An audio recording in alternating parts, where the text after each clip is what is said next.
So I'm going to start by welcoming everyone to tonight's discussion, Arts Education, Essential for All Kentucky Students. Tonight's event is sponsored by Kentuckians for the Arts and the Kentucky Coalition for Arts Education. Thank you for registering and being part of this. A couple of quick housekeeping notes to start us off. Tonight's panel is being conducted over Zoom. We ask that all audience members mute your mics and cameras for a better viewing experience. And if you aren't familiar with Zoom, those controls are located in the lower left-hand corner of your screen. Now, questions can be asked in the chat function, which will be monitored. And in addition to the initial questions created for this event, we'll get to as many new questions as time permits. We've also kind of bandied about the idea that we'll answer additional questions on the website and in future CAFTA newsletters. So you can stay tuned for that. The goal of tonight's program is to raise awareness about the importance of arts education and the unique opportunities and challenges that we're facing in 2020. I'm Jane Dewey. I'm the facilitator of the Kentucky Coalition for Arts Education, and I'm a Kentuckians for the Arts board member. I have over 26 years of experience in arts education in Kentucky, and I'm currently the Director of Arts Education for the Danville Independent Schools and the Danville High School theater teacher. I currently teach both in-person and online students separately and at the same time. So let's meet our panelists. I'm going to ask them to introduce themselves. Collectively, we bring a broad range of experience in all art forms. There are 3 public school teachers from various art forms and 2 of our panelists who direct arts education programs in statewide organizations. I'm going to ask Lydia if you wouldn't mind starting us out. Hi, I am Lydia Austin, and I teach dance and PE at Brenda Cowan Elementary in Fayette County. Right now, we are still virtual. I serve as the Vice President of Dance on the Kentucky Shape Board and as their dance representative on the Kentucky Coalition for Arts Education Board. A little bit about my background. My core training is in classical ballet and modern. I love to choreograph, and I've taught all ages from little bitties to university ages. So yeah, I'm incredibly fortunate and absolutely love that I get to teach dance in the public schools. Thanks for having me. And it's great to have you here, Lydia. Thank you. Melissa, let's go to you. Hi, my name is Melissa Marotta. I teach elementary music at Campbell Ridge Elementary in Campbell County in Northern Kentucky. This is my 17th year teaching. I'm an ORF certified teacher, and I am a past president of the Kentucky ORF Schulwerk Association. My school district is still hybrid, so I'm teaching full virtual students and I'm also teaching hybrid students. And it's been a really interesting experience, and thank you also for having me on the panel. Thanks for being with us. And I really do have to thank our arts organizations, KMEA, Kentucky Shape, KYAEA, and KTA for helping us find really great panelists today, as well as the board members from both organizations. Let's go to Cassie. Hi, my name is Cayce Davenport, and I teach high school art in Adair County. That's in South Central Kentucky. I'm a 2D and 3D artist as well. I've got a studio here in my home, a metal art studio, and a lot of other various projects. There's always something going on. Right now we are we're in hybrid, both virtual and in person, and that comes with a completely different sets of challenges, both here and there and everywhere.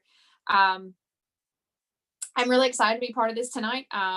Like Miles, I'm also a member of the KYAEA, and I also serve on the National Art Educators Board as the secondary division representative for the Southeast. So thank you. Nice to meet you, Cassie. Let's move to Delaire. Hello, everyone. My name is Delaire Rowe, and I am the director of a nonprofit arts and disability organization called Arts for All Kentucky. We used to be called VSA Kentucky, and before that we were called Very Special Arts Kentucky, and seemed like the name keeps changing, but this one, Arts for All Kentucky, is our name and belongs to us. So I imagine that's what we'll be using for a long time to come. And happy to be here. Thanks for being with us, Delaire. And Samuel, you're going to finish us up with our panelists. Okay, thanks for having me. My name is Samuel Lockridge. I am the Arts Education Director at the Kentucky Arts Council, and also serving as the kind of interim accessibility coordinator. I've been in that role for a little over a year now, and really love it. I am primarily a theater artist and musician by passion, and then my kind of academic background is in philosophy and public administration. So I grew up in Nicholasville and I'm based in Lexington now. Well, I'm excited. I'm excited to talk to you guys this evening about the challenges and the possibilities that COVID gives us. So I'm going to take just a moment to set just a little more context for our discussion. COVID-19 has caused us to rethink education. We've just heard that from our panelists. We know that it's true for those of you who are listening in as well. Initially, our priorities were all about ensuring that we knew where students were, figuring out if they had internet access, getting them meals and packets. We started out with those packets and just a few online classes last March, thinking that we'd be back in a couple of weeks. Then Google Meet, Zoom, Flipgrid, Jamboards, Google Classroom, Screencastify, asynchronous, synchronous, teacher-led, hybrid. Many of us weren't using these tools until August, just a couple of short months ago. Most of us began the school year teaching online, a few in person, socially distant with masks, and now in the end of October, many of us have moved into hybrid learning. Schools and districts have now started talking about what students are learning. How are they learning? How do we know kids are learning in this new world? What about their social emotional well-being? For many of our students, that's tied to going to school. Are they falling behind? How do we continue preparing them for the next test, for life, for classroom work? COVID has changed our classrooms, but in the arts, we're still reaching all students. The Every Student Succeeds Act, which was signed by President Obama in 2015, codifies that a well-balanced education includes the arts in every student's education. Students in Kentucky public schools are entitled to a broad range of arts education in dance, media arts, music, theater, and visual arts beginning in kindergarten. The education is guided by the visual and performing arts standards that were adopted by the state of Kentucky in 2014 and reflect the national standards in visual and performing arts. These standards emphasize creative exploration, arts literacy development, arts analysis and critique, and students actively sharing their artwork with others. The adopted standards call for students making connections between their personal experiences, along with making connections to how the arts convey meaning and reflect broader human experience. High school students in Kentucky are required to earn 1 credit in the visual and performing arts and are encouraged to specialize in an art form. Students develop creative and critical thinking skills through the exploration of the artistic processes.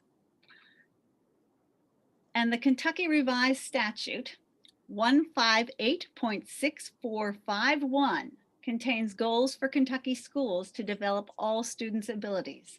The 7th learner goal states that schools shall develop their students' ability to express their creative talents and interests in visual arts, music, dance, and dramatic arts. So now that we have a little context for this, our first question actually comes from the coalition, but I think it's a question a lot of us are asking ourselves daily. I mentioned that students are entitled to these arts experiences.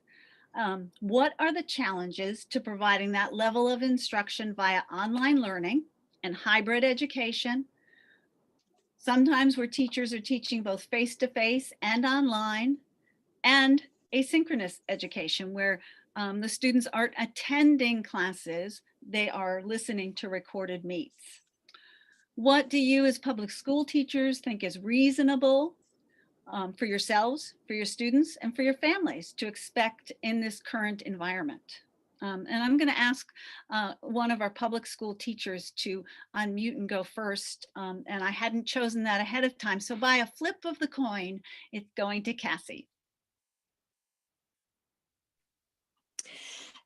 So here's what it's looked like so far in my room. It's been incredibly difficult to go back and forth between in-person and virtual. And I don't know if any of you else can speak to this, but for my in-person students, I want to give them me in person, doing things in front of them and interacting with them and going to their table, obviously with mask and my own pencil, and those challenges are, but I know the virtual kids aren't getting exactly, and in my own mind, is that fair to the virtual students? And because I can, and then I have to sit down and record everything all over again for those virtual students and attempt a Google Meet, one-on-one. And there's nothing that can replace that one-on-one, me, student, desk, art, pencil, canvas. I haven't even touched ceramics this year. I've decided just to not do it. I know there's some teachers that were not able to make those decisions on like, what classes can I offer and what classes, do I want to not have to worry about? And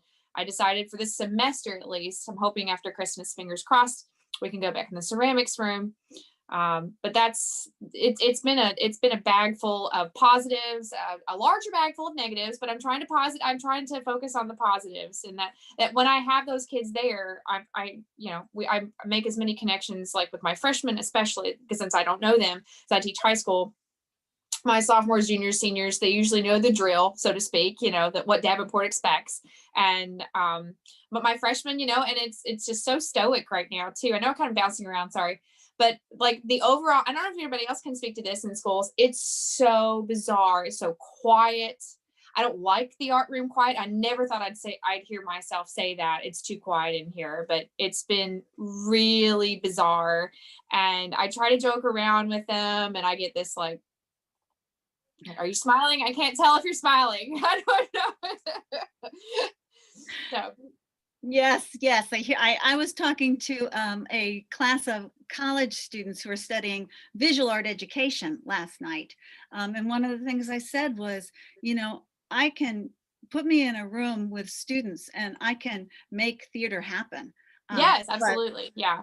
But this, I have no idea how like the dance teachers and theater teachers are doing it. It's all I can do to get my camera propped up just right to get my hand in the shot. And sometimes I do the record on my iPad. I've got a great iPad, but there's just nothing to see that hand do it. There's just, it's a human connection to learn. It's a human connection to create. And it's just, I have a really hard time, and I can tell a huge difference in the quality of work that I'm getting from my students in person versus the virtual. Sure. Yeah. Melissa, I'm wondering if you could unmute and take this from the point of view of music and the performing arts and the elementary school classroom. So the very first day that I had kids in person, I said to my students, I said, yes, things are going to be different this year, but the most important thing I want you to know is that we are still going to be working together, making music together. When you are here in my classroom, we are not using technology, we're not using videos, we are actually still making music together. And the relief on their faces almost brought me to tears, because they were just so thankful that something in their education was still going to be what they always expected. My class sizes, I have classes of anywhere from 6 kids to 15 kids right now, which is incredible to me because my normal class size is 26 to 30 kids. And so I'm able to still do collaborative activities where they get to work together, even from 6 feet apart, because we have so many less kids, the volume of sound. We're figuring out how to do things. We are working together. Like if they say, we want to use this instrument, and I say, well, we can't because that instrument's in quarantine right now, or that instrument, I don't have enough for everybody. We come up with other ideas. I'm trying to keep things as normal as possible, which is not very normal. especially for my kids at home. I can't say to my kids at home, go get a xylophone. Now, luckily, there have been so many amazing teachers who have put together virtual instruments, virtual things for us to use. So that's been great. I think one of the greatest challenges is just planning, getting things going. We all know that this is taking way more time. I had another music teacher say to me, well, I'm going to do this book in my class and I can do everything normal, except I have to take 3 hours to get ready to teach the book because now I have to take pictures of each page. I have to put it in the Google slide. I have to make the video. And so it's just taking more time in that respect. But I think it's really incredible when we are able to take those things that can be normal and still have them. And I think the kids are really appreciating that. And thank you for bringing that to our attention. And I'm also really hearing this reoccurring theme of, it just takes so much more time to do everything. And I do think it's important for our mental health and well-being that we do acknowledge that, and that's a very real thing. It's a very real thing. Lydia. Yeah, so one of my challenges for dance is space. It's not like we have a whole gym or a dance studio. They have their house, and all of my lessons right now are asynchronous. So it's really hard to motivate through a video that I can't call out their name and say, hey, so-and-so, you're doing a great job. I do use a whole lot of Flipgrid videos so that I can comment and send feedback, but that also takes a lot of time as well. But I mean, at the beginning of the year, I sat and cried when they were, doing something and sending it to me. I was like, oh, I miss you so much. So that human contact is so important. Let's see. I spoke with one of my colleagues about some of the questions that we were going to talk about tonight, and rigor doesn't necessarily have to change or be sacrificed. We can still teach what we taught. We just have to be creative in different ways. For me, in the elementary area, it's hard because some students aren't even finishing their math and reading lessons, and so I have to balance. I have to be open-minded and balance and have a good attitude no matter what is thrown at us. So what else? Time. Yeah, I had time down here. It takes a lot of this afternoon. I taught a modern dance class, and I filmed it and I broke it up into sections, but it took like 3 hours to video because I was like, oh, I messed up, I have to redo it. So just a lot of time and preparation, but yeah. Well, and I'm glad to hear you bring rigor into it, because of course the art standards that we work from really have a certain level of rigor built into them. And sometimes I wonder if, as I'm going through the day, if I'm sacrificing some rigor to make greater social emotional learning connections, and I find myself going, I think it's okay. I think it's okay. And within my class there, and unfortunately it breaks down a lot to what Cassie mentioned as well, your in-person students getting more than your online students sometimes, but there's still a wide range of how students are engaging with the work, which is actually not that dissimilar from a regular school year.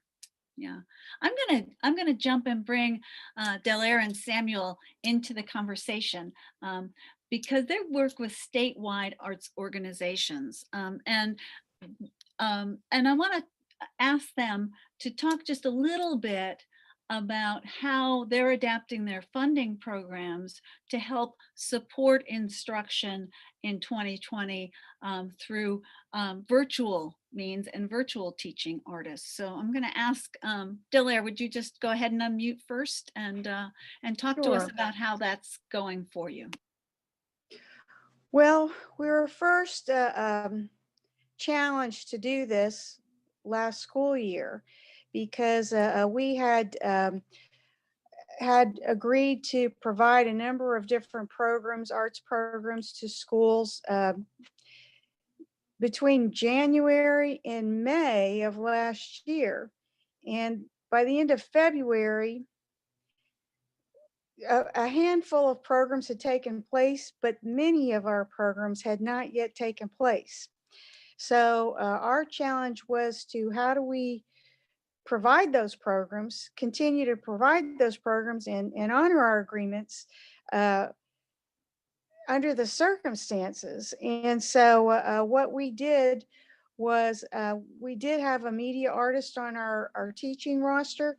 And so I talked with him and we had conversations with all the artists who were contracted to work in the schools and came up with a new agreement and a new arrangement collaborating with him and produced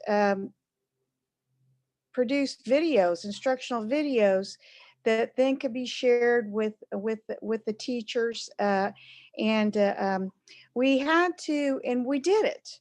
But of course, all of our artists, they had to do they were all around the state and they had to come up with their own footage for our video artists to work with. And so there was a lot of a variation in the quality because, some artists had experience with cameras, some were using their phones, some had to use their computers. They did whatever they had to do. And so that's how we handled last year. So this year, we've had that experience and we're sent out our call for applications to our programs.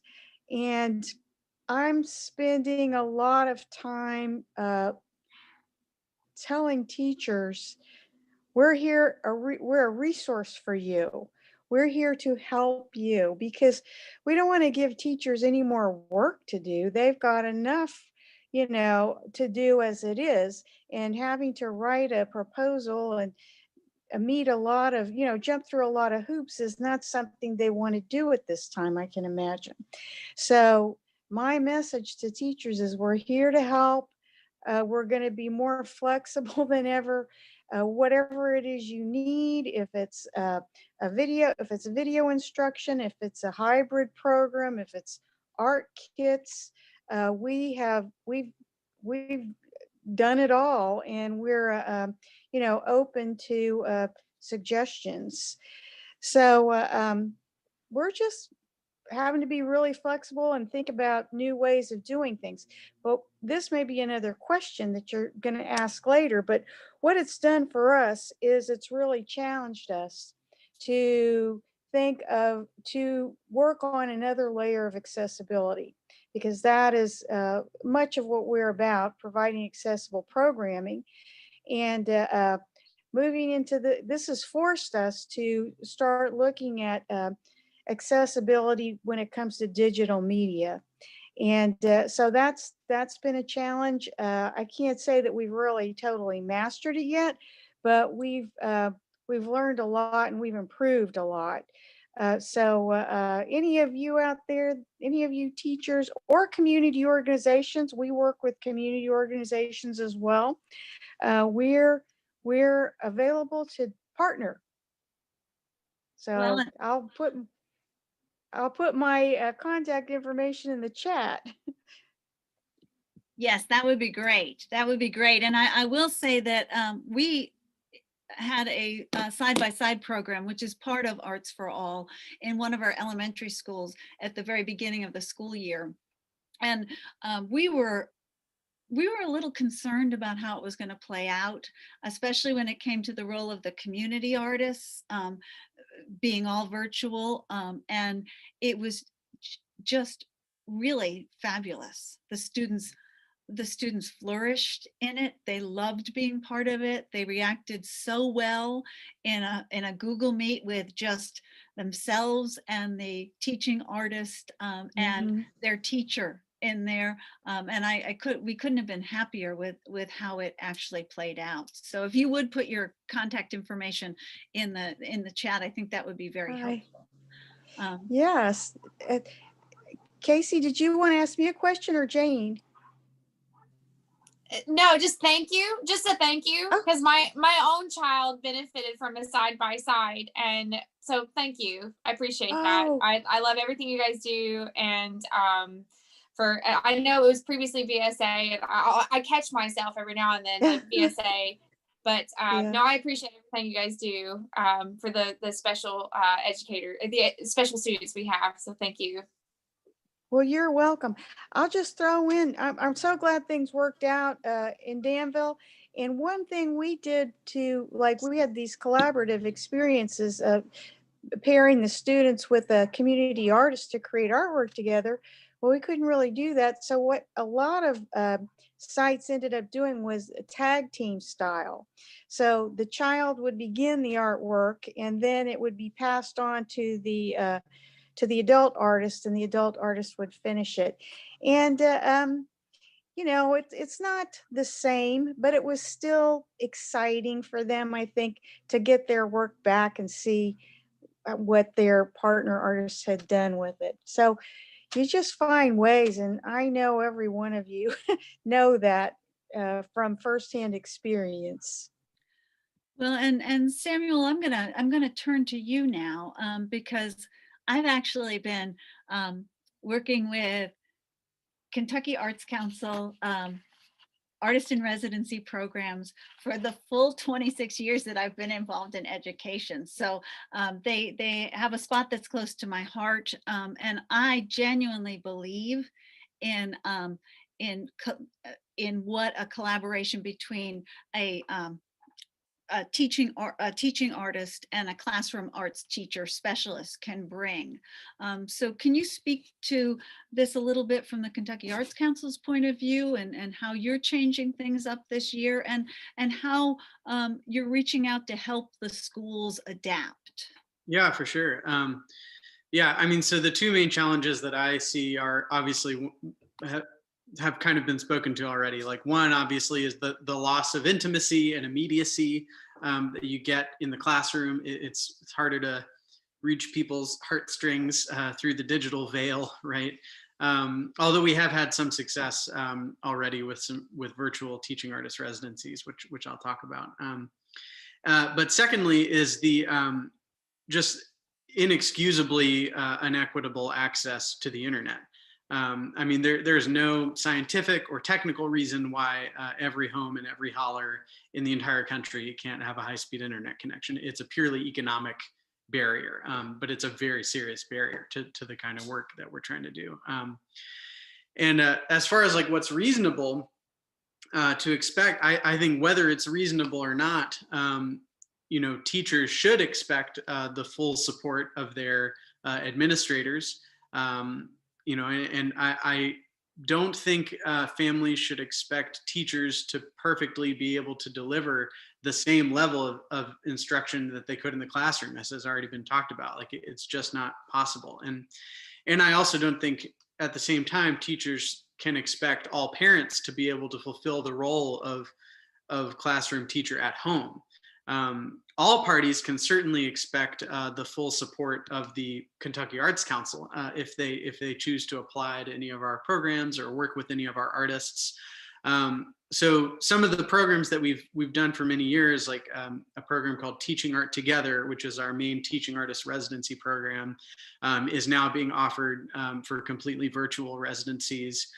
Poetry Out Loud, which is a national poetry recitation contest, that every participating school in that program has historically received an in-person teaching artist residency, and those are offered completely virtually now as well.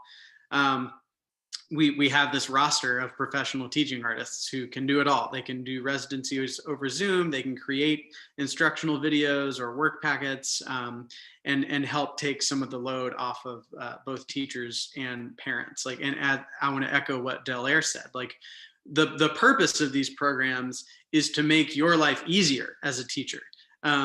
I think a lot of people are sort of like turned off to the idea of like applying like a grant application. Like that sounds like so much work. But I'm doing everything I can. I want to assure you on the back end to make the process as like streamlined and easy as possible. My job is to make it as easy as possible for people to access funding for arts education. So that's what I'm trying to do. And I mentioned, our teaching artists who are creating virtual learning content. That's a brand new program that I just started this year called Teaching Art Apart. And that, again, is open to our adjudicated members of our teaching artist roster to create virtual learning content. So one, we're paying the artists, which they need right now, to create content to then freely distribute to teachers and families for free use, which they also need. So that's kind of what's on my plate at the moment in terms of our programs. Well, that's great. And I believe, and I could be wrong, but I believe we just passed a deadline for one of the programs. Oh yeah, I should mention that. So we're actually currently in conversation with the NEA and also internally about how to maybe have some, how to maybe have some flexibility in like maybe having more windows of opportunity to apply for these programs, keeping them open for longer. I can't give any like definitive details about that just yet, but there is some talk of like clearly the need to have some flexibility in how grants are awarded right now, just given the direness of the public health crisis. Well, both of those sound excellent, and we are fully supportive, those of us in public school, of your efforts to help us as we all kind of navigate this new world. I'm going to remind people that chat is open for questions if you want to send any questions in as I move along. I'm going to go to a question about silver linings. What are silver linings for us? We've already heard a little bit of it. Delaire spoke about making that transition and finding ways and really kind of challenging teacher artists to rise to the virtual world, as did Samuel. They're both providing some much needed employment for some of our practicing artists and teaching artists. What are silver linings that you're finding in your classroom, and how can arts education ultimately be strengthened through this year's experiences? And I'm going to ask Lydia, because every time I run into her, she's got another great project with her students that's happening. So I'm going to ask you for a silver lining first, Lydia. All right. Well, I have a few little thoughts. I'm seeing some of my students that are a little more shy or reserved kind of blossom. And that's exciting to see because they're maybe more comfortable at home, or maybe they're taking a little more time, that they don't kind of fade. Like, they're great students anyway, but it's really, it really brings me joy to see some of their movement work, as well as their visual art and music assignments too. We've been working on a project in my school. My team created a virtual performance recently, and we worked with our students via Zoom. We had rehearsals, so it gave kind of a normal, a little bit of normalcy to our virtual lives. So we did different songs, and our theater arts teacher coordinated it, and he wrote the monologues, and I choreographed the dances, and then we just had a great time being with our students and being there real with them instead of just through a video. So that was exciting, and we brought them in one by one to record their monologues or songs or dances, and it turned out to be a really great performance. And a great thing was that people got to watch it all around the United States. Like, I know my aunt watched it in Pennsylvania. So I think that's an awesome thing that we're not only in our own little community, but people could see that all over the world. And it had a great message. And so I think our students enjoyed working on it. And that was awesome to see them take something and work on it. Essentially, they had a lot to do on their own because we weren't in a rehearsal after school, like run it again. So we kind of held them accountable through Flipgrid. And so they had a check-in every week. They had to perform whatever it was they were working on. And then we got to give them feedback. And then a lot of them were very ahead of their age because they were applying those corrections, which was awesome to see. I'm so thankful for that. So another thing that's a silver lining is I see a lot of creativity happening all around in all areas of education. And so I think that's gonna change. A lot of people are really being offering great ideas, and I see that on social media, and so that's a great thing to see as well. So those are a few of my happy thoughts. Absolutely. And yes, I don't know where I would be without the theater teachers distance learning Facebook group. You can always turn to there for suggestions, as well as the EDTA forum. Cassie, I'm going to ask you to unmute next, but I'm going to give a silver lining that Lydia brought to mind as she was talking. The Danville Independent Schools does a Frank X. Walker Literary Festival, and Frank X. Walker was named Kentucky Poet Laureate back in 2013, and he was the first African-American poet laureate, and he is a graduate of the Danville schools. So at the time, the Danville schools and a couple of community organizations created a festival that has continued on primarily in the schools for, this is the 7th year. And this year, it was like, well, what do I do? Do we go virtual? And we went virtual. And because of that, we weren't limited to the number of seats in our theater. So we reached, with the virtual reading that Professor Walker did with us, we reached classes in Fayette County, Ashland Independent Schools, Jefferson County, just kind of all around the state that would never have had that opportunity. So that's certainly been a silver lining that we can point to is that greater accessibility just because we have to go virtual. Cassie? Same thing with visual arts. Obviously, you can't get every grandparent and, for every student whose artwork is on display for, I know I can speak for the KYAEA, our regional show went digital, as well as our state, all-state high school art show went digital.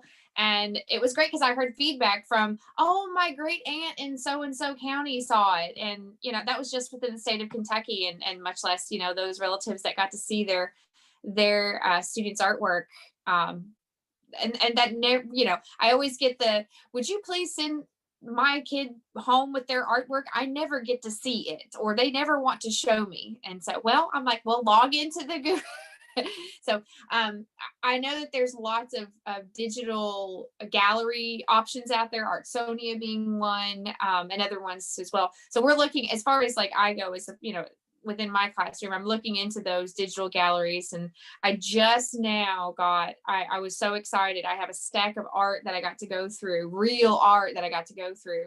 And I've sorted out. I was like, oh, I have stuff to put in my display case, much less a digital display case. But that one silver lining has been the accessibility, especially when it's your students' artwork and you may not be within walking distance or even driving distance. I also wrote down here the one silver lining. I know this is going to be an after the fact concept or idea, but like having gone through all of this, the need for arts education, I feel like, of course, like for me, and I'm going to be incredibly biased as is all of us, the need for quality arts education programs within our public schools are so important. And this has only brought light to that and how it benefits holistic child, holistic thinking, mental, emotional growth. I'm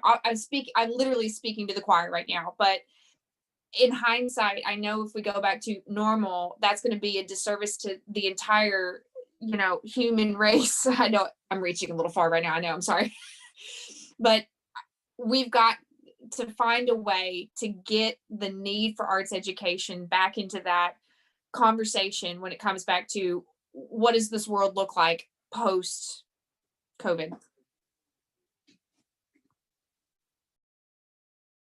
Thank you, Cassie. Melissa, what are your silver linings? And I think you've already mentioned a couple too. Yeah, so when I started thinking about this question, it hit me just how many amazing things have really come from this for music educators. One of the things, learning more about the kids, not just about them like as a musician, but learning more about the kids, their whole lives. I've got kids showing me their cats and their dogs and their books that they're reading. And it's neat to actually have the time to do that. I normally get 45 minutes once a week with kids. I'm not getting any more time with them, but everything on Google Meets or Zooms moves slightly slower anyway. So it's like you kind of have those moments to see and to learn about the kids. I've had some kids really coming out of their shells as musicians. Their creativity and their depth of knowledge, their ability to use and manipulate technology to make amazing music has really been cool. I have been, and several of my colleagues have also been utilizing outdoor spaces around our schools for things like folk dancing. If you have a small classroom, you can't have kids move around, we go outside for things like that. My husband is the director of percussion at the high school in our county. And I think band directors, choir directors, music teachers, anybody in the performance art, we've all had to kind of take a step back. And it's almost been luxurious that we can take this step back from constantly having the pressure of the next performance, the next performance.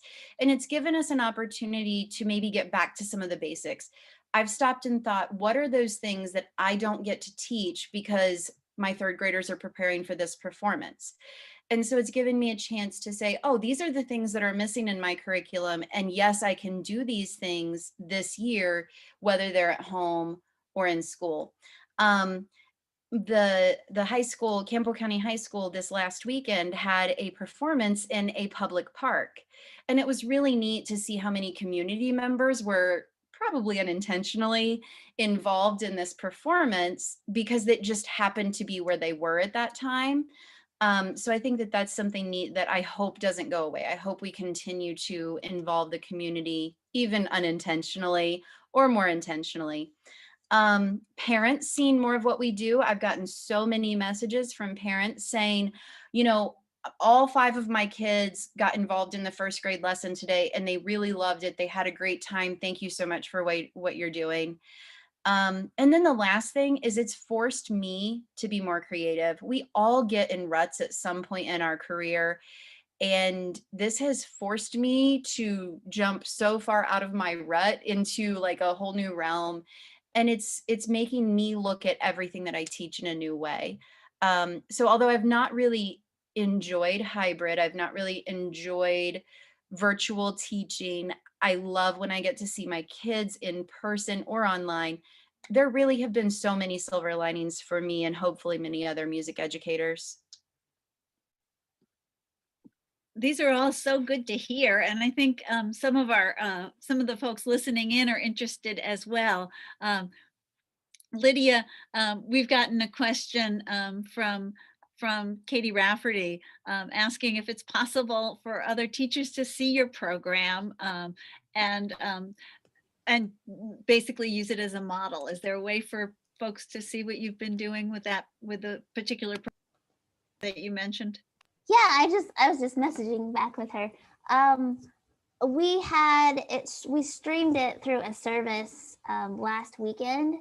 So I am not sure exactly if we will re-release it or whatever, but I have her contact information and I will be in contact with her or anybody else who would like some info on that.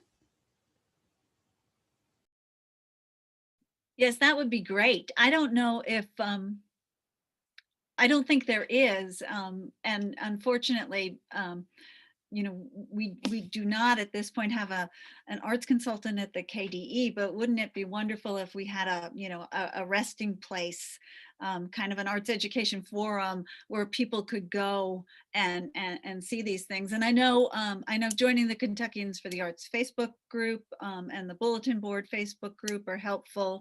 The Kentucky Coalition has been working on getting a Facebook going as well.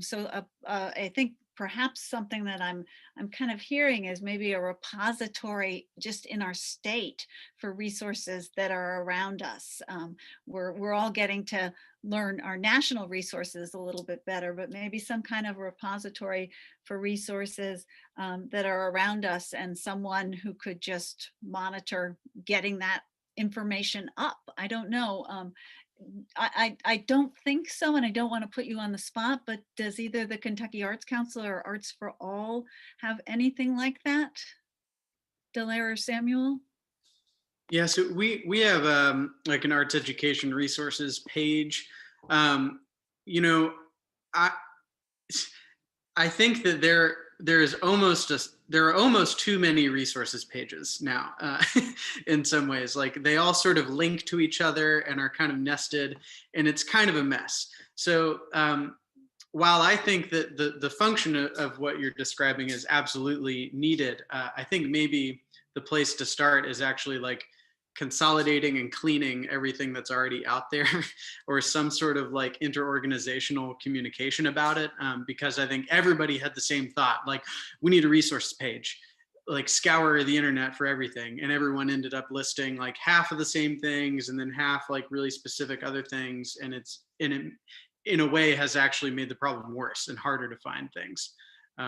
That's just my 2 cents about it, but Well, sure, and it can be difficult to monitor, you know, how do you, you know, am I repeating myself? Am I that kind of thing? Delaire? This started out as, is this the silver lining? Yes, this is the silver lining, and you're question? welcome to speak to silver linings.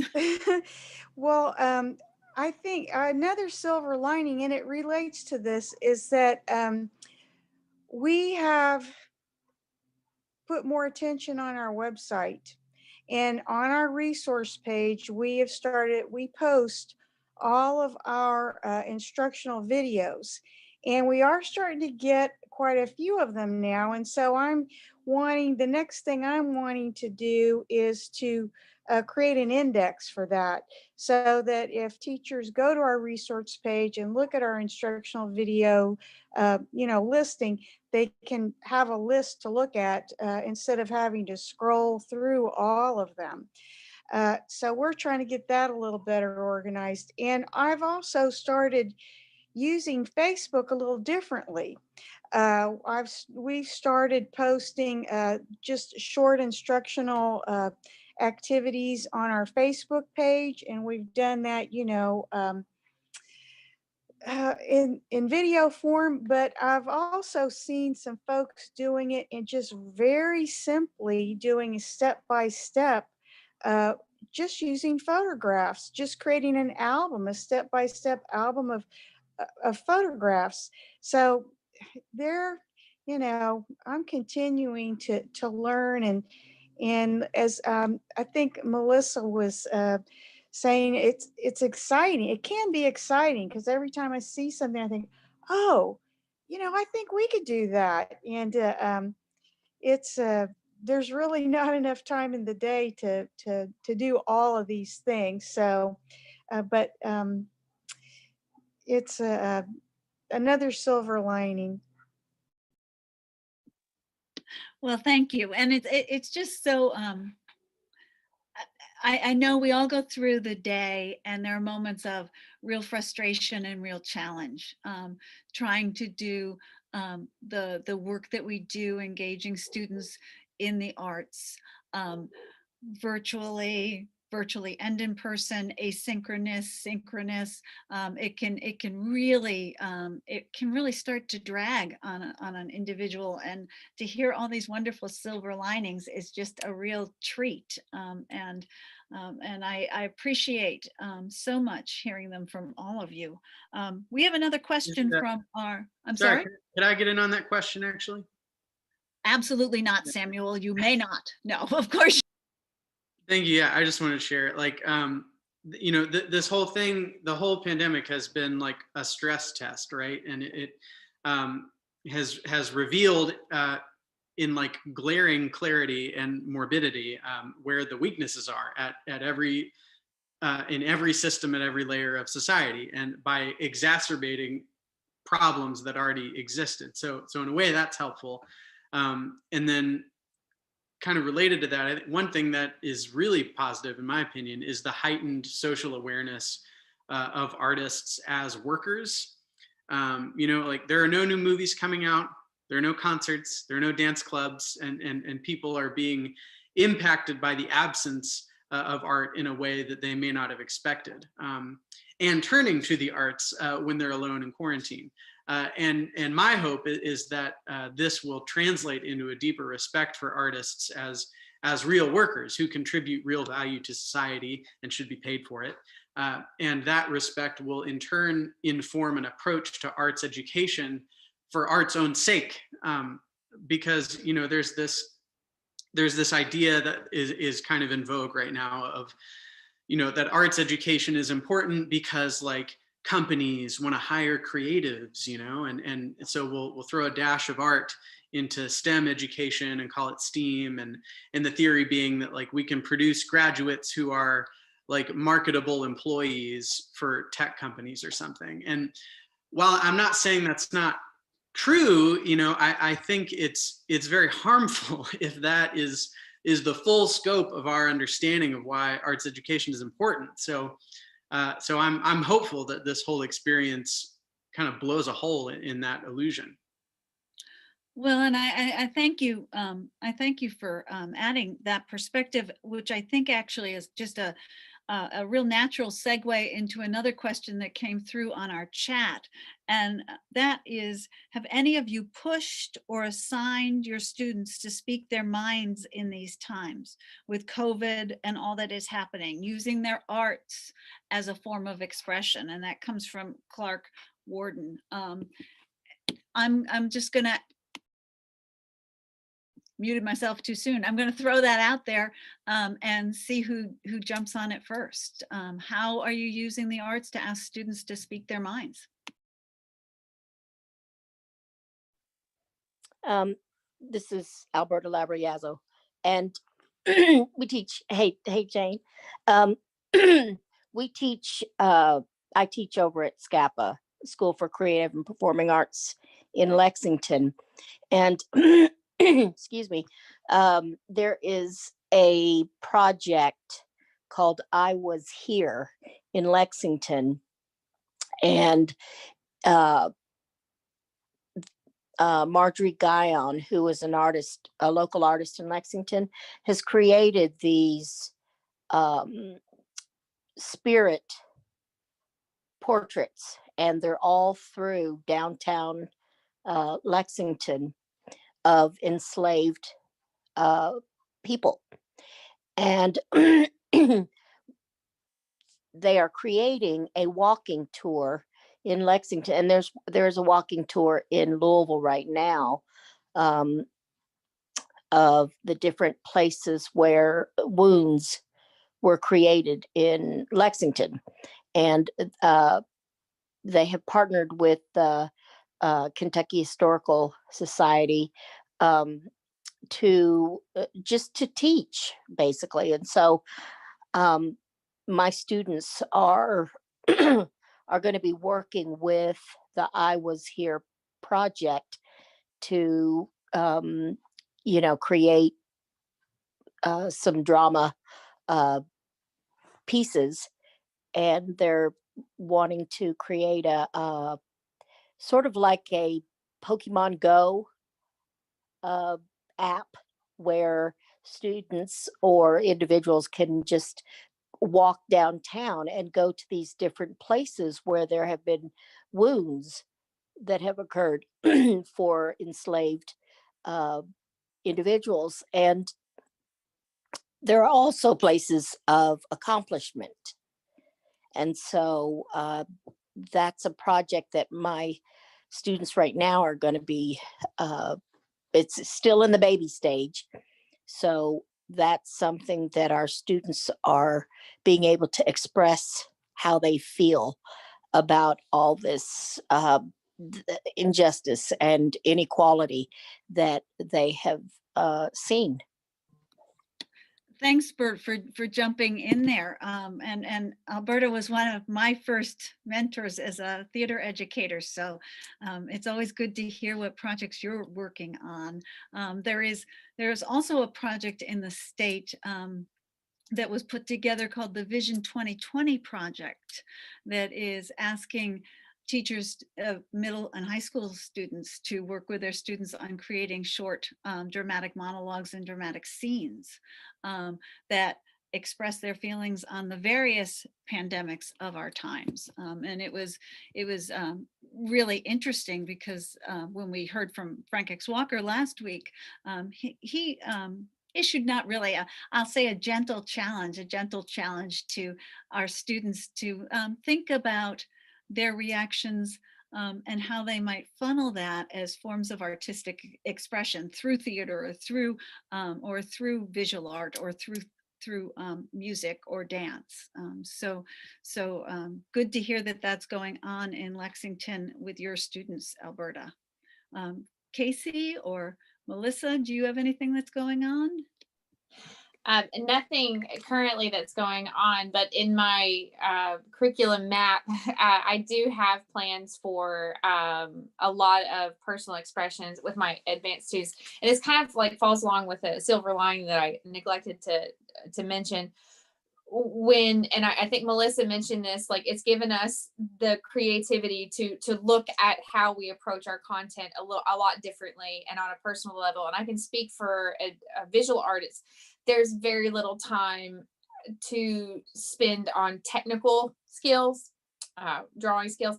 And this has given me an excuse to really focus on personal expression at a younger age, freshman, when I would normally like drill them on drawing assignments and how to draw this and how to draw that. So it's given me an opportunity to really create a more open-ended and expressively designed lessons. So within that, it's going to fit perfectly in literally the next few weeks. A political cartoon, which should be interesting to see. I live in a very rural red area, so that should be fun to see.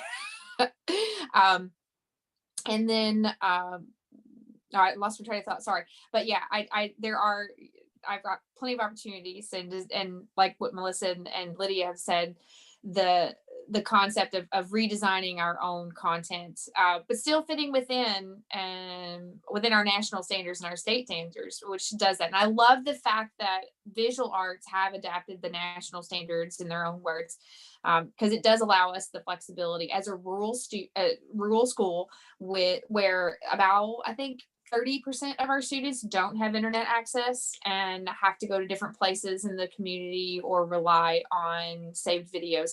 But so personal expression is so important, obviously, right now. So that's been a super highlight for us.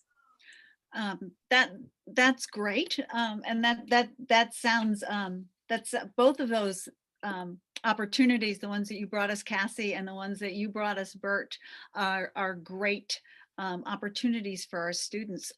We are at 1 minute till time, believe it or not, because we could go on with this conversation forever. And I want to thank both our panelists and those of you in the audience tonight, as well as the Kentuckians for the Arts and Kentucky Coalition for the Arts. And I'm going to end with just a quick round robin. I'd like you just to say one thing that, as we're striving to provide meaningful arts engagement for our students, you think would be an important support. A support from your colleagues, administrators, the Kentucky Department of Education, parents, families, community stakeholders, legislators, anyone else, one quick thing, and you can say pass. You are welcome to say pass, and we're going to go in the order of the introductions. So Lydia, you're up first. The first thing that popped into my mind was love. I just make sure that my students know that I love them, even if I can't be with them or see them right in the same room. I need to, just love. That's all. And that's great, Lydia. Thank you. I think it was Melissa next. Yeah, I would ask for time and grace, time to learn and grace when I make mistakes. Well, thank you. I love that word grace right now. That's what I ask for every day. Cassie. I've experienced all those things so far. So I've been very blessed with my parental support and just parent support. And even after the fact, when we go back to some form of real life, that you continue to be as engaged in your students' lives as you were, maybe not exactly the same, but understand that we appreciate that so much on a normal day, as regard. Yeah. Thank you. Let's jump over to Delaire. One thing that you would ask for in support, Delaire? I would say use our resources, apply, because you help us grow. Perfect. Thank you. And Samuel, you get the last support. Well, sure. I would just say if we care about arts education, our immediate top priority has to be ending the pandemic by whatever means necessary. Like that's the only way any of this gets easier. And again, there's no scientific or technical reason why we can't. And I think solutions that place the entire onus of this problem on like individual teachers are severely misplaced. So that's what I would say is like everyone do whatever it takes to stop this pandemic so we can get back in the classroom. Let's stop this pandemic. I love that as the final word. A final thought for tonight is that the Kentucky Department of Education has put out a new Kentucky Education Feedback Survey, and our organizations and the Kentucky Coalition for Arts Education and Kentuckians for the Arts are working on some suggestions for their members to help folks and encourage folks to fill this out. So you'll be hearing from your organizations and those two organizations within the next couple of weeks or so. And the three questions are, what should we keep? What should we stop? And what should we start?